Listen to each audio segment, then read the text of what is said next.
Next is the Bible verse by Amin. വേദവായനയ്ക്കായി അവൻ നയിച്ചുവിനെ ക്ഷണിക്കുന്നു.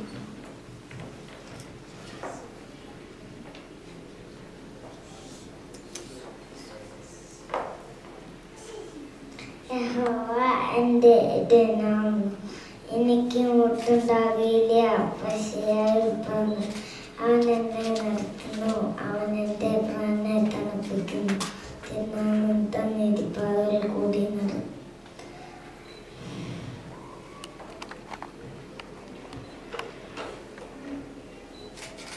ഗുരുതാരെ കൂടി നടന്നാൽ ഞാൻ രക്തവും ഭയപ്പെട്ടില്ല. നീ എന്നോടുകൂടി ഇരിക്കുന്നാലും എൻ്റെ വടിയും കൊലവെന്റെ ശത്രുവിൽ കാമ്പിയെന്ന് എനിക്ക് നടക്കുന്നു. എൻ്റെ തലയിൽ നിന്നുകൊണ്ട് അഭിഷേകം ചെയ്യുന്നു. എൻ്റെ പണത്തം സ്കലൊക്കെ ഞാൻ ഹൃദയത്തിൽ സ്ഥിരന്നു.